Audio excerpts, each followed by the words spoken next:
Commence ही चमक रहा है और आपको याद होगा कि फ्राइडे को इसकी कैसे धुलाई हुई थी जब वो कमेंस पीएलसी का की कमेंट्री आई थी। तो ये इनफैक्ट इम्पोर्टेंट नंबर है कल के लिए। लुपिन भी, साथ ही टीवीएस मोटर, वेदांता, कुल मिलाकर देखिए वायदा की 13 कंपनियों के नतीजे आने वाले हैं।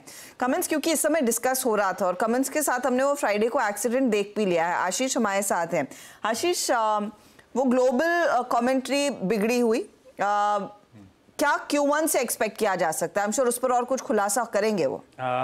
इंडिया बिजनेस में ऑपरेशनली स्ट्रांग परफॉर्मेंस, मैं डायरेक्टली बताता हूं। कल जो नंबर्स आएंगे उस पर एक्सपेक्टेड है कि सेल्स करीब 3% का इंप्रूवमेंट दिखाएगी, पर इस क्वार्टर में भी दिक्कत आएगी एक्सपोर्ट कारोबार से, जो एक्सपेक्टेड है कि वीक ही रहेगा।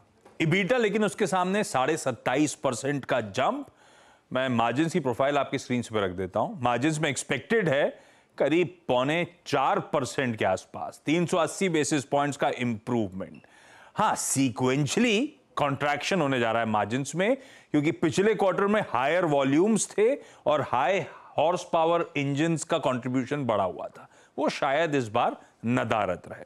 मुनाफा 32% का जंप दिखाएगा और स्ट्रीट अब क्योंकि वो सेंट्रल पॉल्यूशन कंट्रोल बोर्ड के CPCB 4+ का इंप्लीमेंटेशन का समय आ गया है, बेसिकली वो हायर फ्यूल एफिशिएंसी वाले कंबशन वाले इंजन्स के लिए, उसको रिलेटेड प्राइसिंग और डिसिप्लिन इंडस्ट्री में कैसा रहेगा, कमेंट्री मैनेजमेंट की क्या रहती है, उस पर नजर रहेगी। तो ऑपरेशनली अच्छा परफॉर्मेंस रहेगा। Export part of the business week continue करेगा।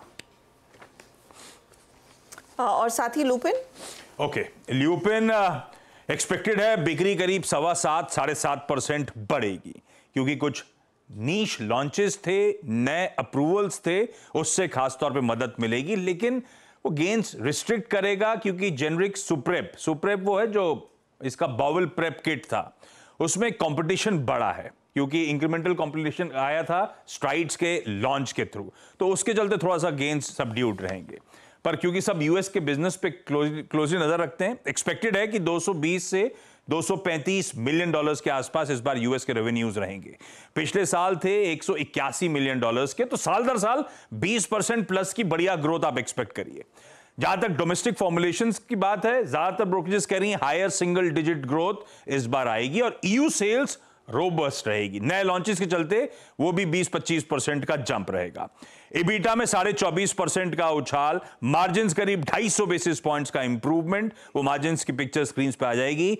और मार्जिन में क्योंकि डोमेस्टिक बिजनेस भी सीक्वेंशली कुछ पिकअप हो रहा होगा, वो मार्जिन में मदद कर रहा होगा। और मुनाफा 25-26% का उछाल। ये दोनों कमेंस और ल्यूपिन ऑपरेशनली स्ट्रांग आने वाले हैं। तो ऑपरेशनली स्ट्रॉन्ग नंबर्स। कमेंस तो डे लो से रिकवर कर चुका है। लुपिन एक स्टॉक है जो हम काफी क्लोजली ट्रैक करते आए हैं CNBC आवाज के मंच पर भी। प्रशांत, लुपिन क्या आपको इंडिकेशन दे रहा है आज के जो लेवल्स है, और क्या इसमें आप ट्रेड कल के लिए कैरी करने के पक्ष में है या नहीं? तो हर्षा जी, यहाँ पे अगर हम देखें तो डेफिनेटली लोअर लेवल से बाइंग आई है और अच्छी बात यह है कि हम ऑलमोस्ट डे एंड पे highest point of the day के नजदीक क्लोज हो रहे हैं। मुझे लग रहा है यहाँ पे कंफर्टेबली 1915 1920 इस जोन में स्टॉप लॉस रख के ट्रेड कैरी करना चाहिए। और यहाँ से आप टारगेट देख सकते हो। पहला टारगेट डेफिनेटली 2000 का, उसके ऊपर अगर सस्टेन करें, एक मेजर राउंड नंबर रेजिस्टेंस होगा ये, तो आप उसके ऊपर 2050 2060 ये लेवल्स पोजिशनली ट्रैक कर सकते हो। बट मुझे लग रहा है कि ऐसे मार्केट में मोर देन द अपसाइड, आप जो डाउनसाइड है उसको कर्व करके रखो। 1915 आपका एक स्ट्रिक्ट स्टॉप लॉस होना चाहिए। ये बात लुपिन की, और ऑफ कोर्स कमेंट्स पर एक कॉल हमने पहले ही ले लिया है शिल्पा जी के जरिए। अब बात करेंगे टीवीएस मोटर की और साथ ही वेदांता की। यतिन हमारे साथ स्टूडियोज में जुड़ चुके हैं। यतिन, बताइए क्या एक्सपेक्ट किया जाए दोनों कंपनियों से? जी, तो टीवीएस मोटर्स की अगर हम बात करें तो सेल्स में लगभग 17% का आपको मोमेंटम देखने को मिलेगा और एबिटा में लगभग 30% का आपको ग्रोथ आता हुआ नजर पड़ेगा।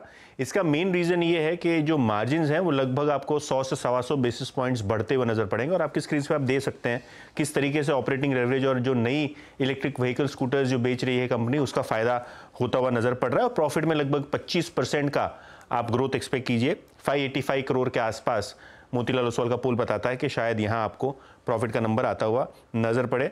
ऑब्वियसली रियलाइजेशंस लगभग 2.5% बढ़ेंगे और जो वॉल्यूम ग्रोथ है टू व्हीलर्स की वो लगभग 15% बढ़ी है, जिसका फायदा आपको Q1 में टीवीएस मोटर्स के लिए आता हुआ नजर पड़ेगा।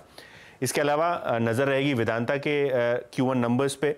साल दर साल बेसिस पे अगर हम देखें तो सेल्स ट्रेंड बिल्कुल फ्लैट है। याद कीजिए कि लास्ट ईयर अगर हम देखें तो जो बेस था, जो कमोडिटी प्राइजेस थी, उसमें कोई बड़ा सुधार नहीं आया।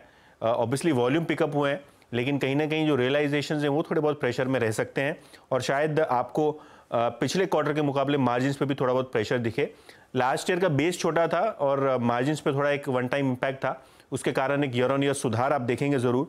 लेकिन मुनाफे की बात करें तो एक्सपेक्ट कीजिए 3500 करोड़ का नंबर, जो पिछले साल के मुकाबले लगभग 6% ज़्यादा है।